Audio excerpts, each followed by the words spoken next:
Boa noite, meu amado irmão, minha querida irmã, em nome de Jesus Cristo, desejo vos saudar com a paz do Senhor Jesus. Seja bem-vindo neste lugar. Quero abrir com vocês um texto da Bíblia Sagrada, texto que se encontra no livro do Apocalipse, capítulo 1, versículo 9. Apocalipse, capítulo 1, versículo 9. Vamos ler até o versículo de número 20. Eu quero falar sobre o castiçal, chamado igreja, ou o candelabro. Castiçal aqui, né? Aquela peça de luz. E aqui a gente vê nesse texto essa imagem da igreja. Apocalipse capítulo 1, versículo 9, diz o apóstolo João, a quem foi revelado o conteúdo, e ele, por sua vez, escreveu aquilo que lhe foi revelado. Eu, João, que também sou vosso irmão e companheiro na aflição, no reino, companheiro na paciência de Jesus Cristo. Eu estava na ilha chamada Patmos, por causa da palavra de Deus.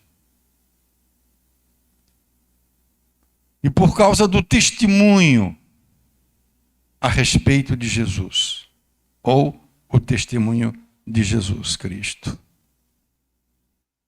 Eu fui arrebatado em espírito no dia do Senhor.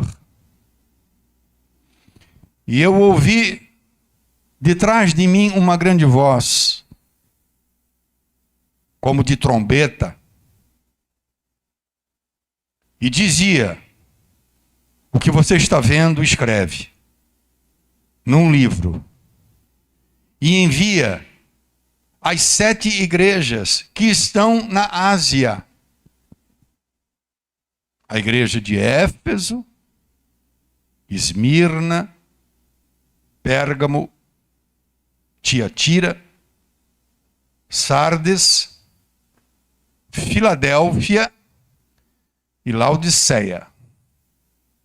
E eu me virei para ver quem falava comigo. E quando me virei, vi 7 castiçais de ouro. E no meio dos 7 castiçais, um semelhante ao Filho do Homem, vestido até os pés de uma veste comprida, e cingido pelo peito com uma cinta ou um cinto de ouro. A sua cabeça e cabelos eram brancos como a lã branca, como a neve. Os seus olhos como chama de fogo. Os seus pés semelhantes a latão reluzente, como se estivesse sido refinado numa fornalha. E a sua voz, como a voz de muitas águas. E ele tinha na sua destra 7 estrelas. Da sua boca saía uma aguda espada de 2 fios. O seu rosto era como o sol, quando na sua força resplandece. E eu, quando vi, ou quando eu ouvi, caí diante dos seus pés, como morto. Mas ele pôs sobre mim a sua mão e me disse: não temas, eu sou o primeiro e o último, o que vive. Eu fui morto, mas eis que estou vivo, quer dizer, eis que ressuscitei. Estou vivo para todo sempre. Amém. Eu tenho as chaves da morte e do inferno.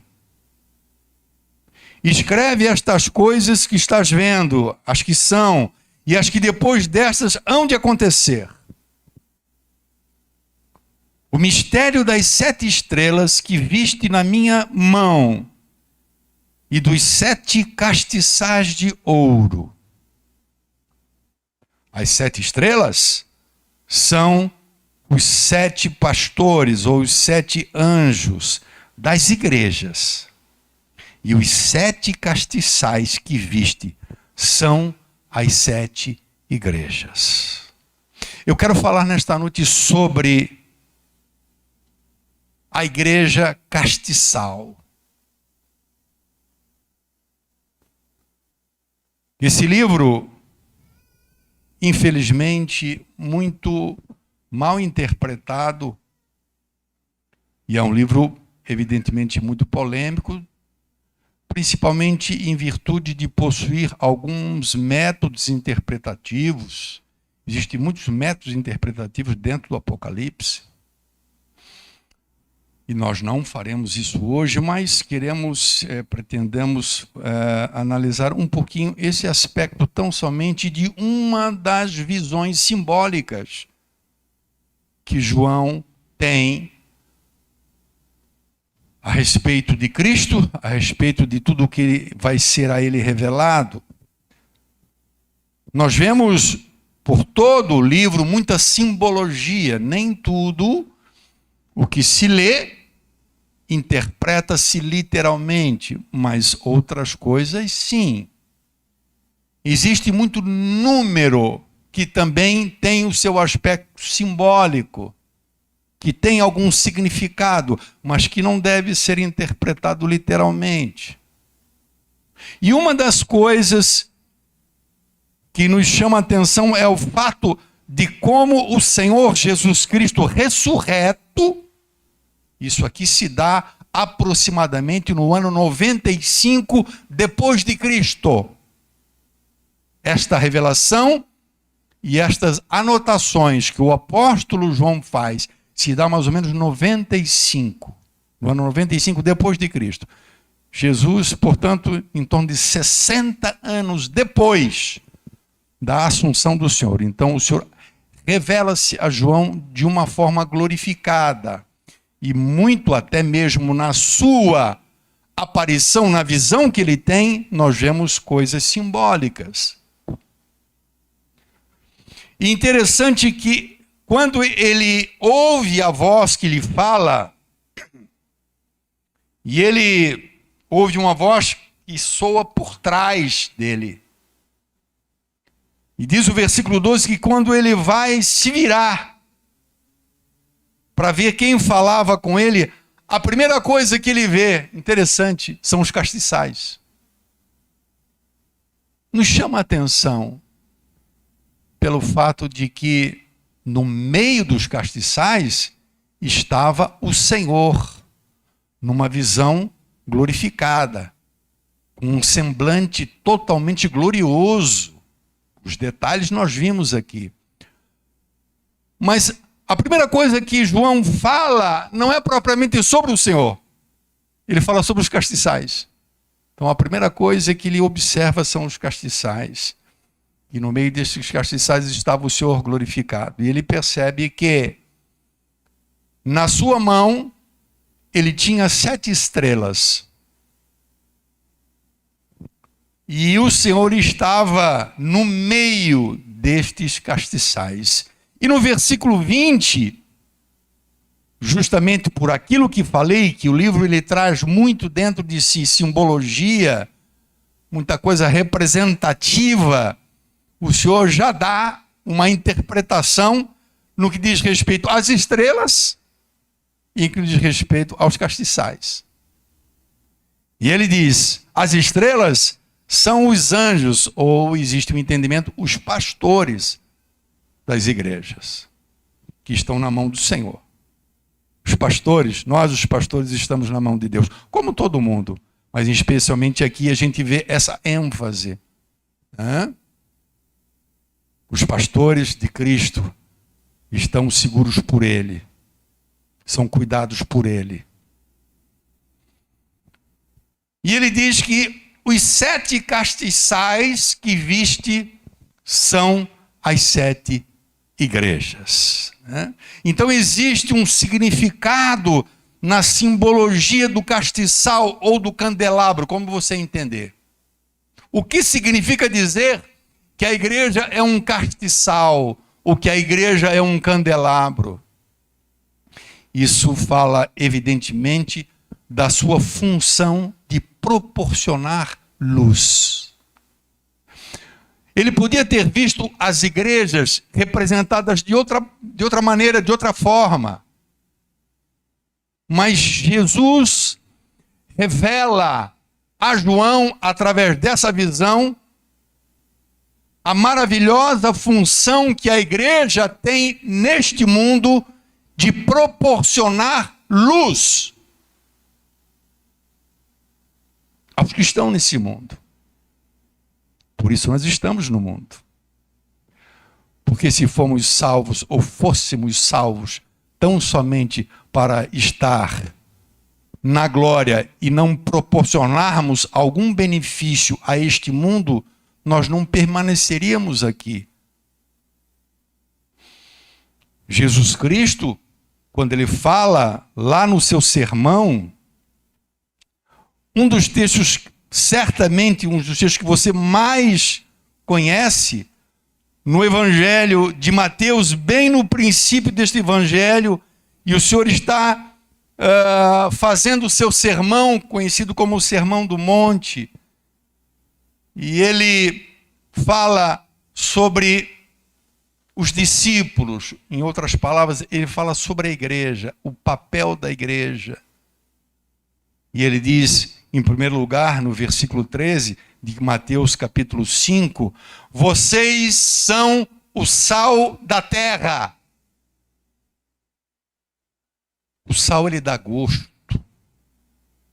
Quem gosta de fazer comida, quem gosta de comer, sabe que não tem coisa pior do que uma comida insonsa. E você bota um pouquinho de sal. Irmão, pode ser a picanha mais linda do mundo. Se não tiver sal, perdeu-se. Ninguém vai. Só quem está em hospital. Quem tem pressão alta, que tem que maneirar no sal. Mas mesmo assim ainda ele é desobediente e come, porque um sal é gostoso, um salzinho. Sal demais não, mas um salzinho é bom, faz a diferença. Jesus está dizendo que nós temos que fazer a diferença nesse mundo, como sal. Nós temos que fazer a diferença. No momento que nós nos confundimos com o mundo, no momento que nós nos apresentamos igual ao mundo, nós não somos igreja. Tem que ter uma diferença. E a igreja, como sal, ela traz esse tempero a um mundo que está totalmente perdido. Mas ele não fala somente que nós somos o sal, ele fala que nós somos a luz do mundo. Vocês são a luz do mundo. Não se acende uma candeia. Nós estamos falando sobre castiçal, sobre candelabro, sobre elementos que proporcionam luz. E ele fala aqui em Mateus 5 sobre uma candeia, sobre um lampião, sobre um elemento que deve proporcionar luz. Ninguém pega essa candeia e coloca debaixo do caixote, debaixo do alqueire, versículo 15, perdão. Mas se coloca ela no velador, e ela dá luz a todos os que estão em casa.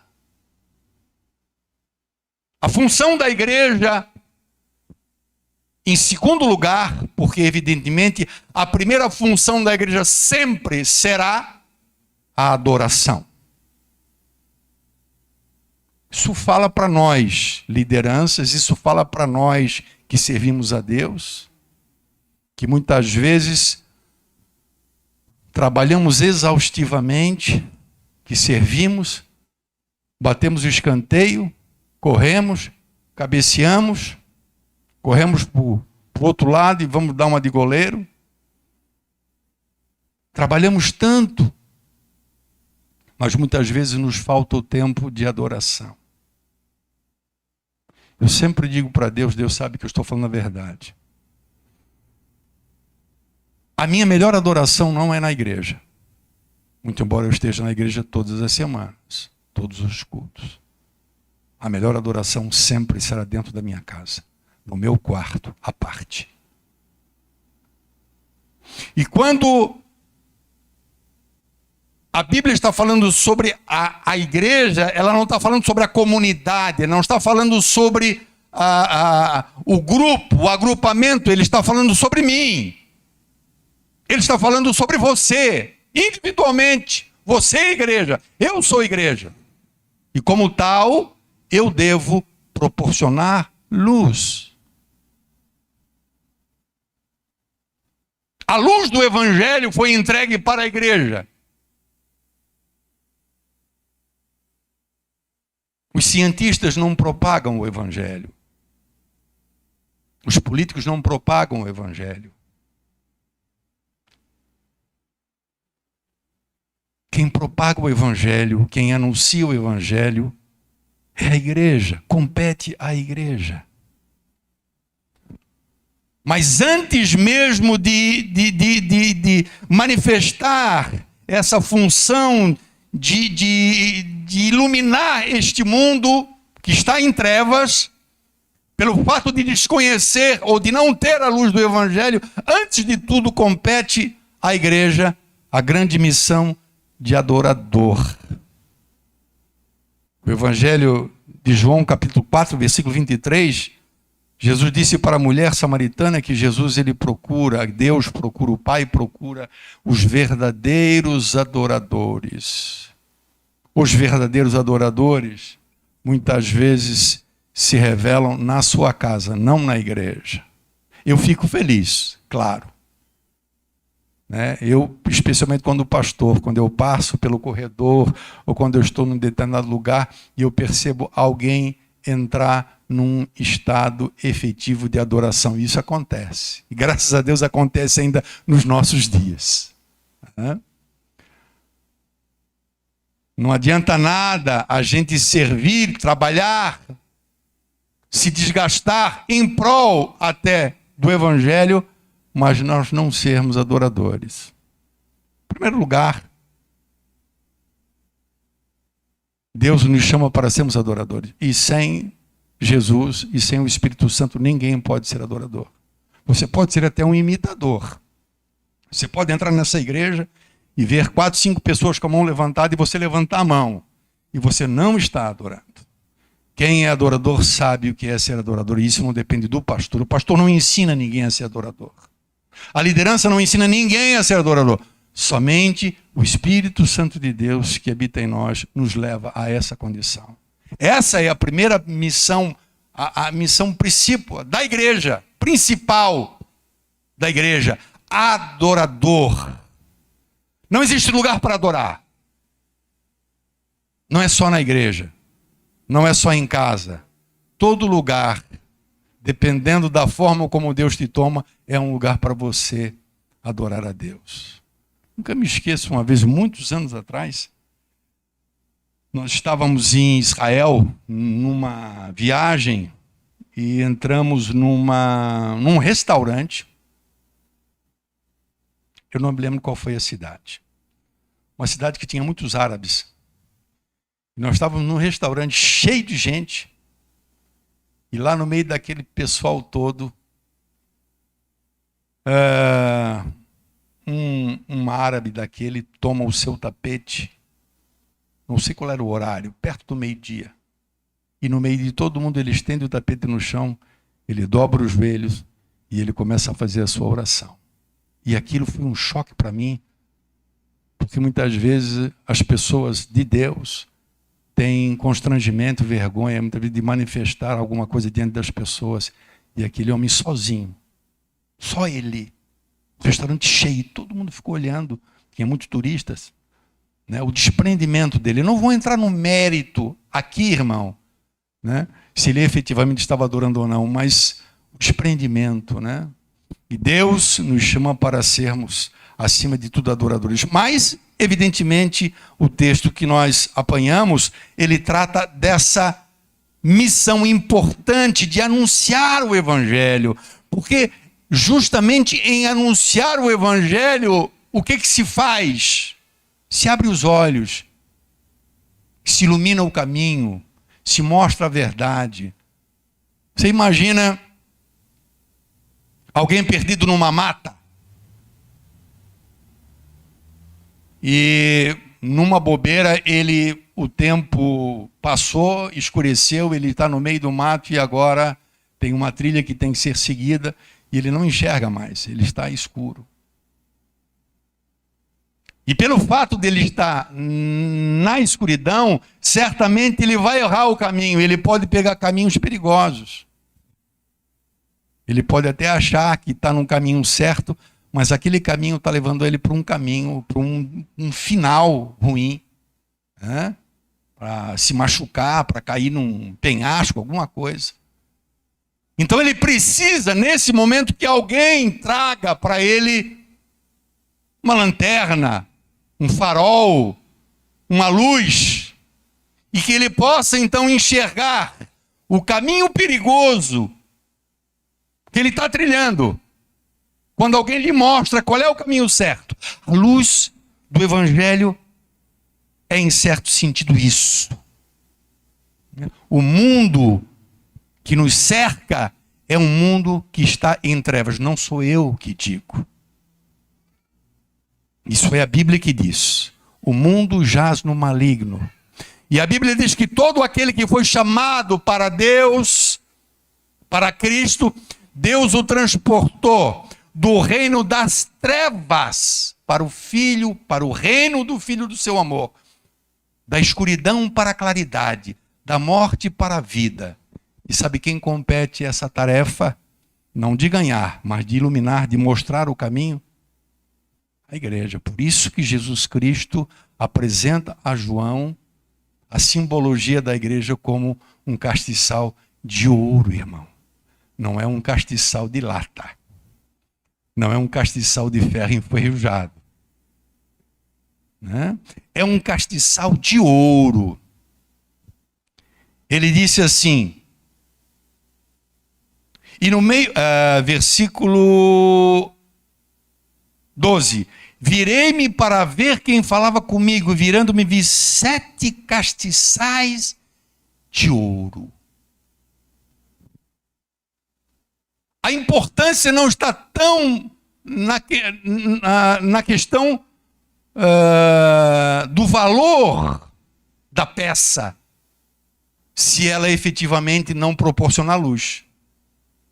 Se ela não puder proporcionar luz, mais vale um castiçal de ferro. Torto, feio, mas que produza luz. Aqui o castiçal é de ouro, mas ele tem que produzir luz. Cabe à igreja essa incumbência? Não, pastor, eu sempre entendi que isso cabe aos pastores, isso cabe aos missionários, isso cabe aos evangelistas, isso cabe a pessoas que têm ministério para falar do evangelho. A igreja somos todos nós. Note bem que Jesus, ele mostra para João separadamente o pastor, que são as estrelas, e a igreja, que é o castiçal. A luz não sai do castiçal porque a estrela está no castiçal. A luz sai do próprio castiçal. É a função da igreja. Iluminar, abrir os olhos. Quando Paulo, o apóstolo, ele vai dar o seu testemunho de como é que foi a sua conversão diante de um rei chamado Agripa, ele vai dizer para o rei qual é a missão que ele recebe do Senhor. o que ele deveria fazer. E ele disse para o rei Agripa que ao meio-dia, quando ele estava indo para Damasco, você conhece a história de Paulo, a caminho de Damasco para prender os crentes. Ele ainda não era um cara convertido. Ele ainda perseguia a igreja. E ao meio-dia, diz ele para o rei Agripa, eu vi no caminho uma luz do céu, que ultrapassava o esplendor do sol, cuja claridade me envolveu a mim e aos que comigo iam. E nós todos caímos por terra. Eu ouvi uma voz que me falava em língua hebraica e dizia, Saulo, Saulo, por que tu me persegues? E eu disse, versículo 15, quem és, Senhor? E ele respondeu, eu sou Jesus, a quem tu persegues. Mas levanta agora, te coloca de pé, porque eu te apareci por isso, para te colocar por ministro e testemunha, tanto das coisas que tens visto, como daquelas pelas quais ainda te aparecerei. 17. E eu vou te livrar deste povo e dos gentios, a quem agora eu te envio aos gentios. Para quê? Versículo 18. Para lhes abrir os olhos e das trevas os converteres à luz, do poder do diabo a Deus, a fim de que recebam o perdão dos pecados e a sorte entre os santificados pela fé em mim. A missão de Paulo é a missão de todo crente. Difundir, divulgar, propagar o evangelho.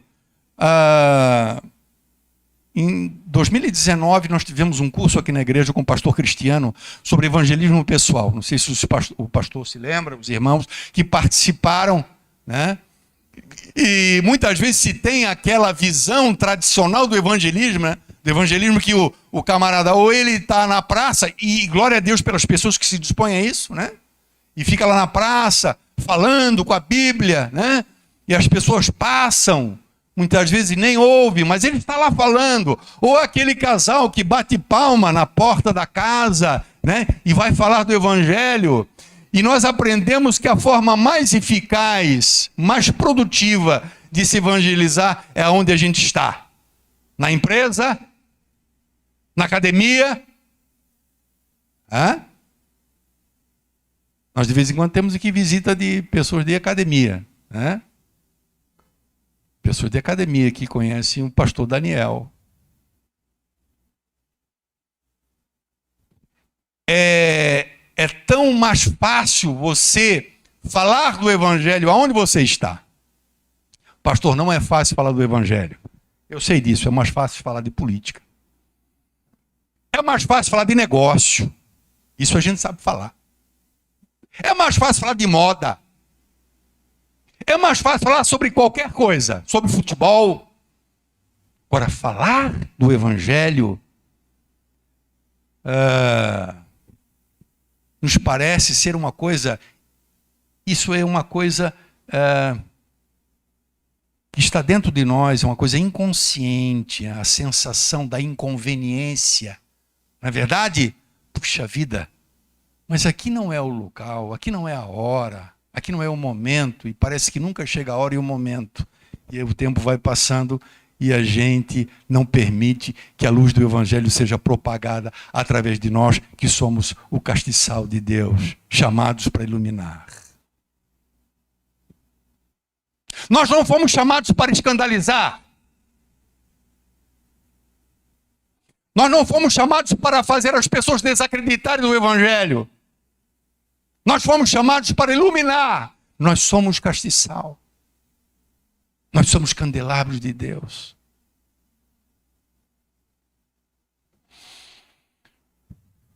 A última palavra que Jesus diz aos discípulos, a última.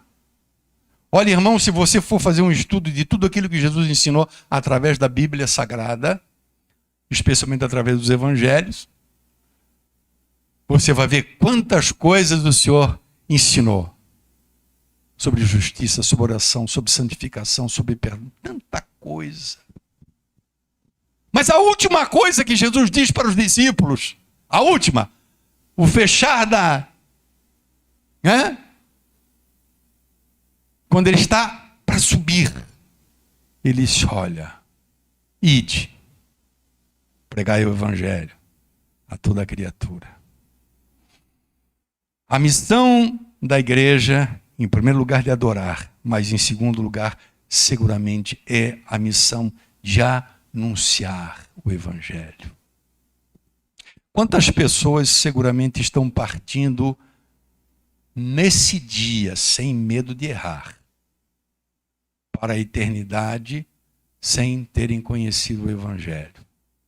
Você consegue imaginar quantas pessoas hoje em dia, nesse momento, pessoas que estão partindo para a eternidade sem ter escutado o evangelho e vão perecer na escuridão? Porque a luz não chegou a eles.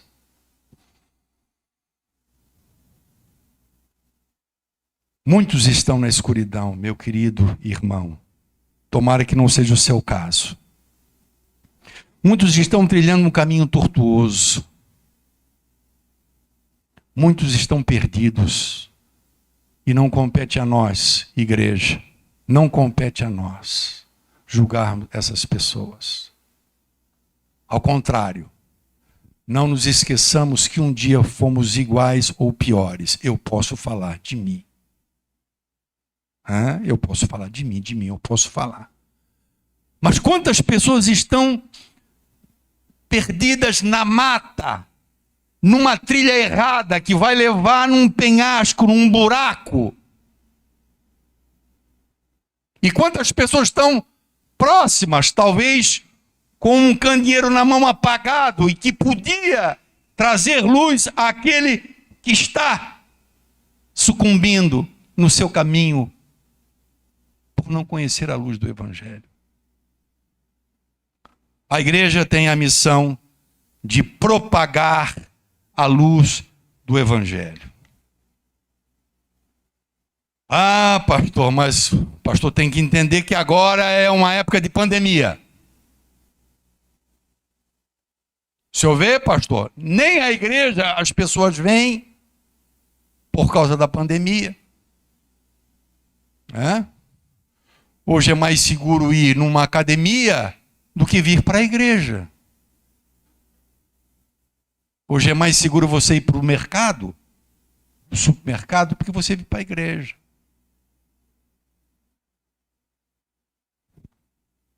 Eu quero dizer para você que a igreja jamais perdeu a responsabilidade de ser candelabro, de ser castiçal, independentemente da situação que viveu.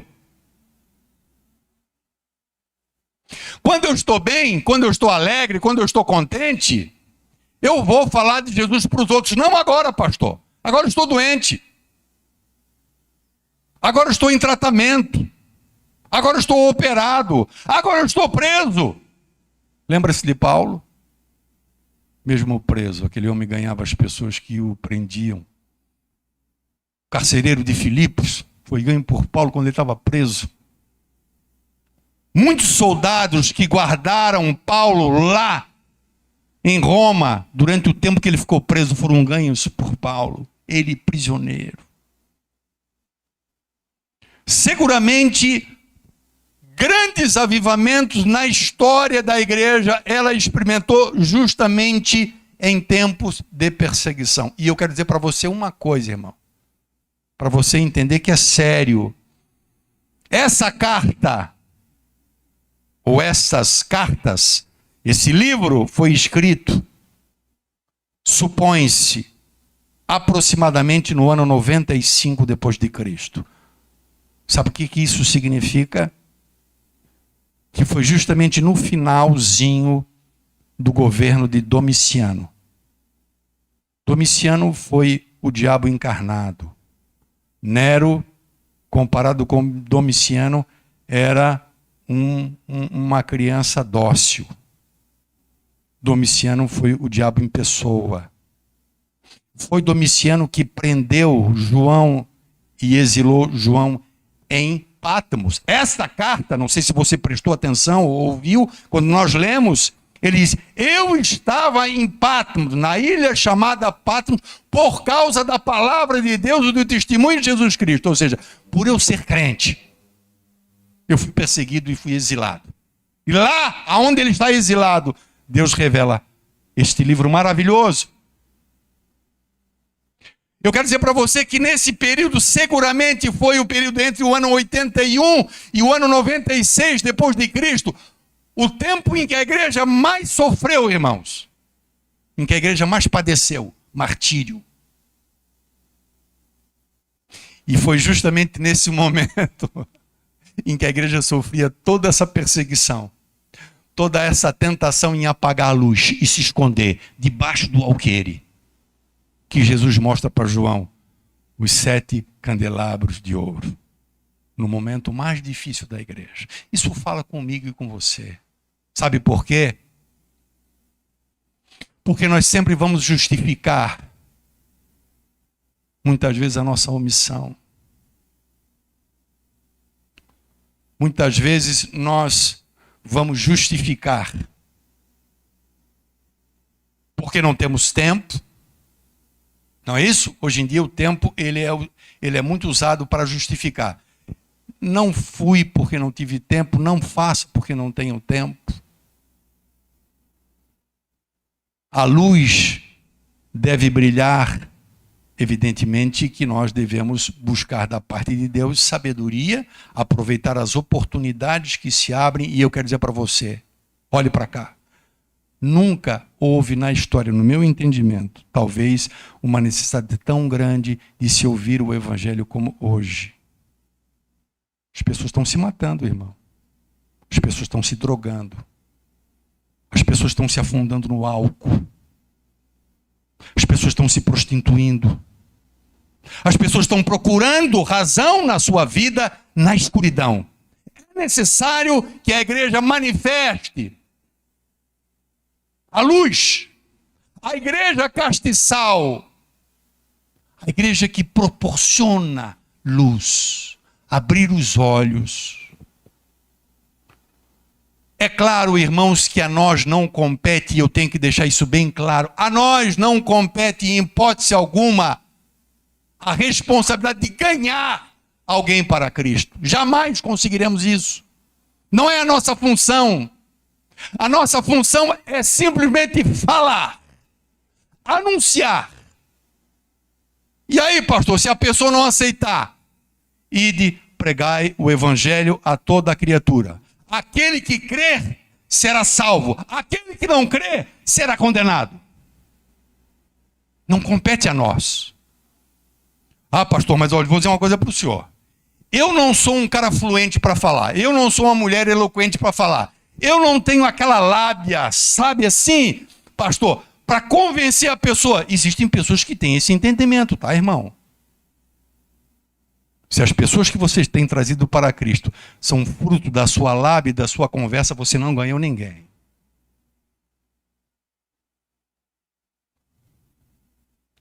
Agora você pode falar da maneira mais simples possível, da tua forma, do teu jeito, até com um testemunho. Quem vai convencer?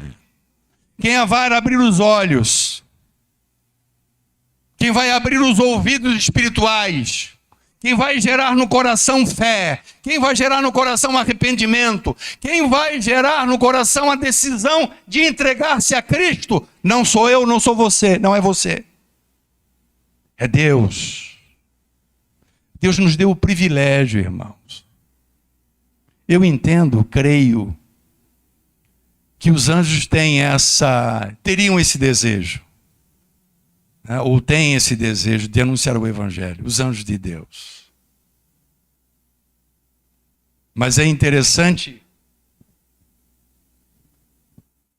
que quando, por exemplo, Pedro vai anunciar o evangelho a um homem muito bom, né? Aquele homem que fazia esmolas, lá em Atos dos Apóstolos, me fugiu o nome dele agora, né? E ele podia ter sido visitado, né? Cornélio, né? Então a palavra trazida a Cornélio é: Cornélio, a tua oração foi ouvida, você foi ouvido. Você manda buscar na cidade aqui próxima um homem chamado Simão. O anjo podia anunciar o evangelho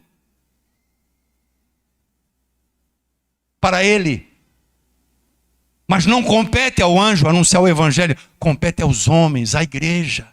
A igreja tem essa incumbência de anunciar. A igreja, eu insisto nisso, irmãos, a igreja não perde a capacidade, ela não perde a responsabilidade de ser luz, não perde.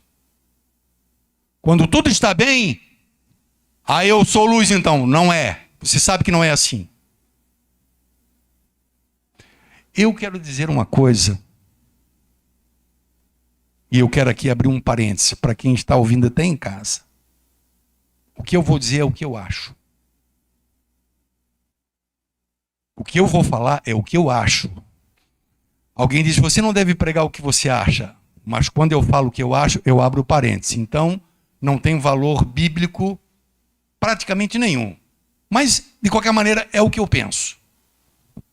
E olha que algumas coisas que eu penso e falo às vezes antes realmente acontecem. Mas, por uma coisa que eu realmente avalio, os pastores no mundo inteiro oram há alguns anos por um grande avivamento. Por um grande avivamento. É o que todo mundo ora. Nossa convenção ora por um avivamento. Os pastores oram por um avivamento. E quando você vai para a Bíblia e você vê o que é avivamento, você vai ver que são pessoas convertendo-se de verdade, deixando seu mau caminho, adotando a palavra de Deus como regra para a sua vida. E você vai ver pessoas de dentro se arrependendo e se prostrando diante de Deus. Nós aguardamos um avivamento há muitos anos. Pastor, mas nos nossos dias não se vive um avivamento? Não. Está longe de ser um avivamento. Hoje as pessoas são atraídas, são engodadas. Conforme a tua estratégia, o teu poder de atração, você atrai pessoas. E você fica refém do teu método de atrair pessoas, mas fica sempre refém. Eu estou falando de transformação, irmãos. Uma das passagens da palavra de Deus, lá em Atos dos Apóstolos, uma das passagens de Paulo por uma das cidades, e houve uma grande conversão.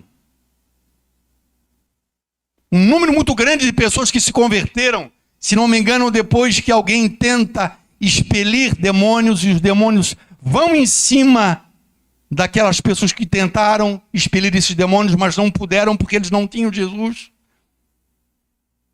E quem expeliu o demônio disse: olha, eu te expulso em nome de Jesus Cristo. E a Paulo, em nome desse Paulo, né, porque o Paulo era uma pessoa conhecida. E aí o Espírito disse: olha, eu sei bem quem é Jesus e eu sei quem é bem Paulo, mas vocês eu não conheço. E foi para cima deles.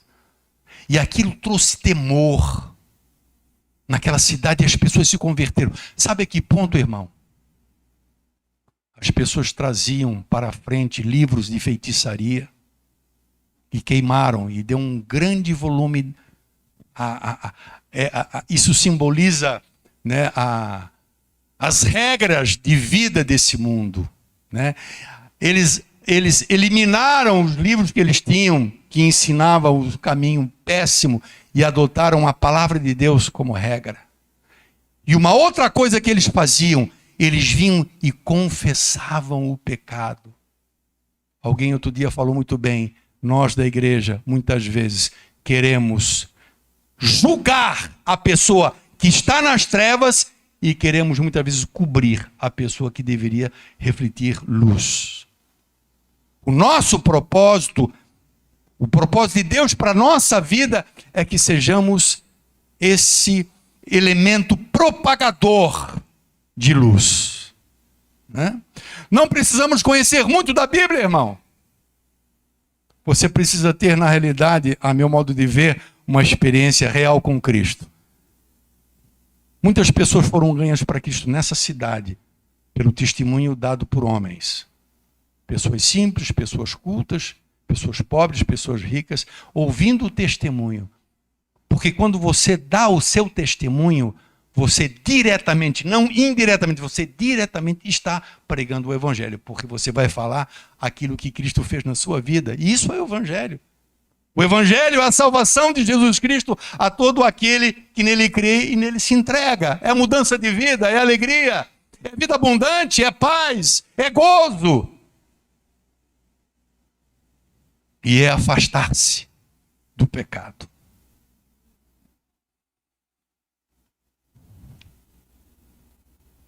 A igreja, e eu já estou finalizando, digo para você mesmo, os grandes avivamentos que a igreja experimentou sempre foi em cima de perseguição, de luta, de prova. E talvez a nossa luta hoje seja, né, o que estamos vivendo, o mundo inteiro, não só o Brasil, né? Isso tem refreado, isso tem feito com que nós apaguemos a lâmpada, a nossa lâmpada, nós que somos os candelabros, os castiçais de Deus. Ou somos aquele lampião que se colocou debaixo do caixote e não mais no velador? Pelas circunstâncias que vivemos, a igreja verdadeira nunca perdeu essa responsabilidade. Um dia a igreja estava em Jerusalém, recém-iniciada, né? Os primeiros anos ali, sei lá, 5, 10 anos talvez. Em Jerusalém, tudo em Jerusalém, né? Estava bom em Jerusalém, os cultos de Jerusalém. Mas Jesus tinha dado uma ordem. Ide pregar o evangelho a toda criatura, ide lá na Judéia, Samaria, até o confim da terra. Vai, prega o evangelho no mundo inteiro. Essa era a ordem. E os discípulos estavam em Jerusalém, queriam ficar em Jerusalém. Hã? E o que Jesus faz, o que Deus faz para que a igreja exploda, no sentido positivo da palavra, né? Que ela cresça, que ela expanda, que o evangelho progrida, que o evangelho chegue às cidades vizinhas. Deus manda uma grande perseguição dentro de Jerusalém. Estevão é o grande mártir, o primeiro mártir, Estevão, e depois da morte de Estevão, vem a primeira perseguição. E na perseguição, todo mundo saiu de Jerusalém, só ficaram os apóstolos. E diz a Bíblia para onde eles iam. Os que estavam dispersos anunciavam a palavra, em meio à perseguição. Há quem diga que os momentos mais difíceis, mais críticos da igreja, no primeiro século, foi justamente o período em que a igreja mais cresceu. Em cima de situações que a gente nem gostaria de supor ou imaginar, né? Perseguição mesmo. Temos desempenhado o nosso papel? Eu me questiono, sabe, irmão? Eu já disse na igreja algumas vezes, e me perdoem a igreja, por favor, me perdoe, mas eu sou sincero. Eu tenho mais prazer em ir numa casa pregar o evangelho do que estar aqui em cima. Não se escandalize com o que eu estou dizendo. Por favor. Eu tenho mais prazer de ir na casa de alguém e pregar o evangelho para alguém que nunca ouviu o evangelho. A alegria é grande. Mas eu tenho uma função, eu sou um pastor. Eu gasto muito tempo estudando, preparando sermão, atendendo pessoas. E eu perdi, em grande parte, a minha relação profissional. Pelo fato de não ser mais um empresário, eu perdi muita relação. Houve uma época na minha vida que eu atendia muitas pessoas. Eu atendia corretores, eu atendia vendedores de material de construção, eu atendia promitentes compradores, eu atendia engenheiro, eu atendia muita gente, eu me relacionava com as pessoas. Isso me proporciona a possibilidade de anunciar de uma forma simples. Nunca houve uma oportunidade tão grande e uma necessidade tão grande de se anunciar o evangelho.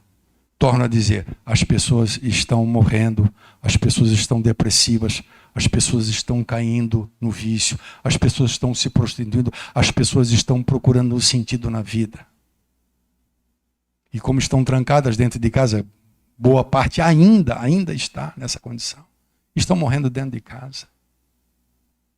E o Evangelho, a luz do Evangelho precisa chegar a essas pessoas. Essa é uma exortação é estímulo, né? Essa é uma exortação para todos nós. Que Deus nos abra portas. Muitas vezes se abrem portas no teu trabalho, na tua empresa, na tua academia, no teu clube, abre-se portas. Paulo, ele ora, eu peço que vocês intercedam por mim, para que me seja dado a oportunidade. Ele orava, pedia para a igreja interceder por ele, para que ele pudesse ter oportunidades. Existem momentos claros, evidentes, que Deus abre a oportunidade. Especialmente quando alguém se lamentar com você, quando vem abrir o coração com você, quando vem dizer para você que não tem mais sentido a vida dele, que ele está triste, que ele não tem alegria. E o que você vai dizer? Não, é isso mesmo, a vida está uma droga mesmo. Não, realmente está muito difícil. Não, existe esperança para você. Você pode ter vida e vida com abundância. Você pode ser uma pessoa feliz. Muitas vezes abre-se a oportunidade e a gente coloca o candeeiro, a candeia debaixo do alqueire, sendo que tem que estar no velador. Jesus disse que tem que estar no velador para iluminar os que estão na casa. A casa é o mundo. Nós somos a igreja. E temos que estar numa posição que possa ser visto. Não podemos nos esconder às custas das nossas desculpas, do nosso tempo, do nosso problema, da nossa dor, da nossa tristeza. Não. Nosso Deus e Pai, em nome de Jesus Cristo, Senhor, recebemos a Tua palavra. Eu sei, Pai, que muitos dos nossos púlpitos se transformaram em coisas bem distintas e diferentes daquilo que o Senhor deseja, daquilo que o Senhor quer.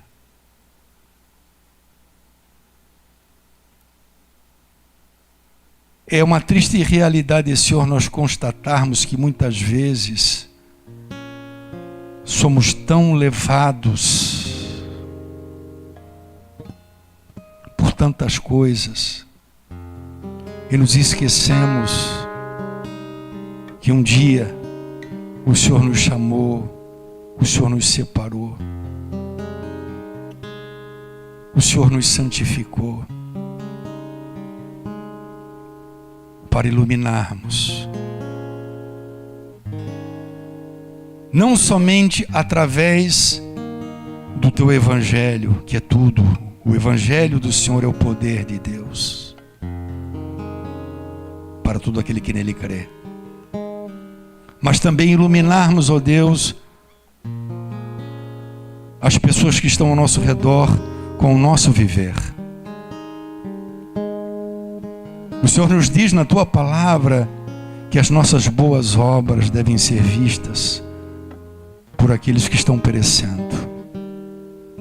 Longe de nós, Senhor, que sejamos pedra de tropeço. Longe de nós, ó Deus, que sejamos veneno. Antes, sejamos sal, sejamos luz, sejamos castiçais de Deus para iluminar.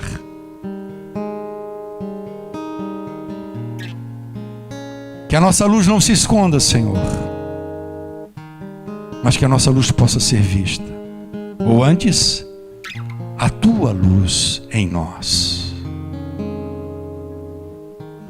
Somos tão somente as peças, os elementos, as ferramentas. A luz vem de Ti, a luz do Teu Evangelho. Não é o nosso Evangelho,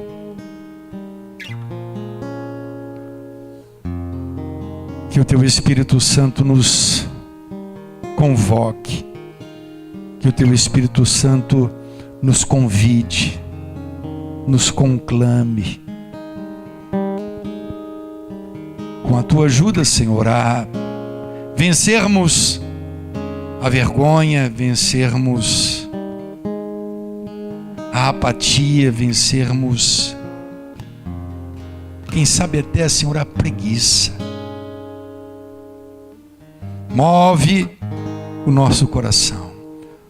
Uma das coisas, Pai, evidentemente, de um grande avivamento que procede de Ti, é esse despertar dentro de nós, fazendo-nos levar a consciência de que somos os responsáveis por abrir os olhos daqueles que perecem. Senhor, eu te peço em nome de Jesus Cristo que Tu abençoes e uses as pessoas que aqui estão, na sua casa, no seio meio familiar, que o Senhor os use no seu trabalho, por onde for, que o Senhor os use, que vidas sejam trazidas à luz, por intermédio de nós que temos a Tua luz. Em nome de Jesus Cristo, Senhor, nós oramos. Não nos deixes nos afastar tão longe, Pai, deste caminho que Tu escolheste para nós. Tu não nos impedes de vivermos a nossa profissão, de realizarmos o nosso trabalho, de prosperarmos até mesmo nesta vida. Mas isso não nos impede. Ao contrário, muitas dessas coisas nos propiciam oportunidades especiais para falarmos daquilo que fizeste em nossa vida e daquilo que queres fazer na vida de outros. Em nome de Jesus, leva-nos na paz. Leva-nos, ó Deus, na Tua graça, no Teu poder. Espírito Santo, nessas próximas horas, quem sabe nesses próximos dias, fale profundamente ao nosso coração. Em nome de Jesus. Amém? E glórias a Deus. Que Deus abençoe a sua vida, meu irmão, minha irmã. Que você tenha uma semana abençoada na presença de Deus. Amém? Vá na paz do Senhor.